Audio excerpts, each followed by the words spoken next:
जी देखते हैं इसको करीब करके। हमारे पास जो पहला क्वेश्चन है इसका वो नॉर्मलाइजेशन से मुतल्लिका है। ये आपको टेबल दिए हुए हैं जी, इसको हमने फर्स्ट नॉर्मल फॉर्म में और सेकंड नॉर्मल फॉर्म में हमने चेंज करना है। अगर आप इस टेबल को गौर से देखें तो इसमें 01 30 जून और प्रोसेस्ड है और प्रोडक्ट आईडी में ये दो चीज़ें आ रही हैं और इसी तरह ये डबल है। इसको रेपिटेशन को हमने ख़त्म करना है। फर्स्ट नॉर्मल फॉर्म के अंदर फर्स्ट नॉर्मल, आवाज़ आ रही है ना जी सबको? फर्स्ट नॉर्मल फॉर्म के अंदर सिंपली हम जो काम करेंगे वो देखते जाएं जी साथ साथ। फर्स्ट नॉर्मल फॉर्म में आप इस टेबल को दोबारा बनाएंगे और ये जो P1 है ना, इसको बिल्कुल सीधी लाइन खींच के दोबारा रिपीट कर देंगे। 01 30th प्रोसेस्ड, आगे P1, फिर 01 30th प्रोसेस्ड एंड P2।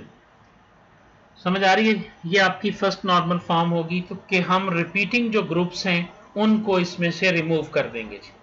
इस बात की समझ आ गई जी? ठीक है। अब सेकंड नॉर्मल फॉर्म के अंदर हमने डिपेंडेंसी को दूर करना होता है। हम देखेंगे कि एक टेबल के अंदर एक से ज़्यादा एंटिटीज़ का डाटा जो है ना वो मौजूद है। मसलन अगर हम देखें पार्शियल डिपेंडेंसी इसको कहते हैं। अगर हम देखें तो प्रोडक्ट नेम जो है ये डिपेंड कर रहा है प्रोडक्ट आईडी के ऊपर, और कैटेगरी नेम जो है ये डिपेंड कर रहा है कैटेगरी आईडी के ऊपर, और अगर हम डेट को देखें तो ये डिपेंड कर रहा है ऑर्डर आईडी के ऊपर। अगर हम स्टेटस को देखें तो ये डिपेंड कर रहा है ऑर्डर आईडी के ऊपर, और अगर हम क्वांटिटी को देखें तो क्वांटिटी भी ऑर्डर की होती है तो ये भी डिपेंड कर रहा है प्रोडक्ट पे भी ये डिपेंड करता है, और ये ऑर्डर आईडी पे भी डिपेंड करता है। समझ आ रही है जी? हाँ जी सर, टेबल एक ही। हाँ जी, फर्स्ट नॉर्मल फॉर्म में आपने सिर्फ रेपिटेटिव ग्रुप को जो है ना वो आपने डिलीट करना है जी। उसके बाद आप क्या करेंगे वो देखें जी। जो सेकंड नॉर्मल फॉर्म होगी, आप इस एक टेबल को, वो जो आपने टेबल बनाया है जिसमें अब कितनी रोज हो जाएंगी भला, 1 2 3 4 5 6 रोज होंगी। अब आप उस कॉलम को स्प्लिट कर देंगे और 3 टेबल्स आपके पास बन जाएंगे सेकंड नॉर्मल फॉर्म के अंदर।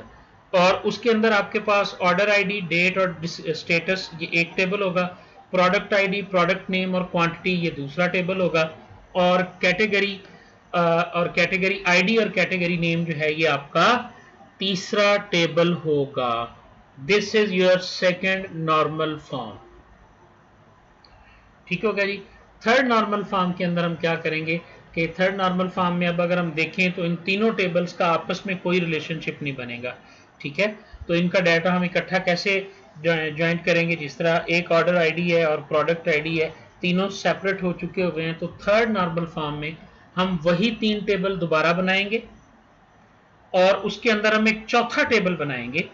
3 टेबल वो होंगे और चौथे टेबल में हम क्वांटिटी को वहां से निकाल लेंगे।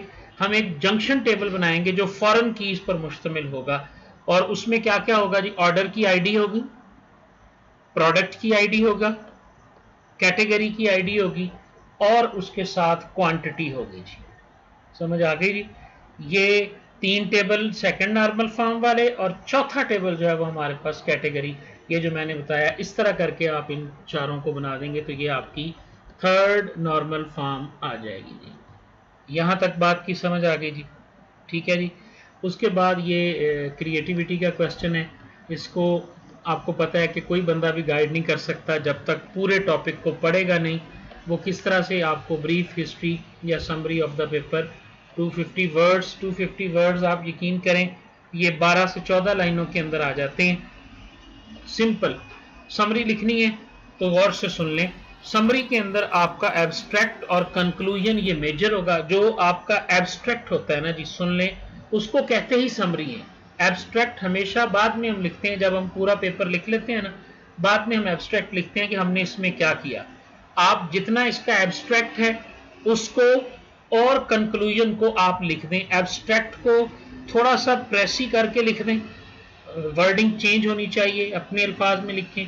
और कंक्लूजन जो नीचे पड़ा हुआ है या फ्यूचर वर्क पड़ा हुआ है या फाइंडिंग्स के नाम से अगर कुछ है तो उसको लिख दें। समझ आ गई? ये 2 पैरे लिख देने हैं दरमियान में, याद रखें ये 2 पैरे हो गए। उसके बाद आपने दरमियान के अंदर आपने 2-2 3-3 चीजें जो हैं वो आपने देखनी है।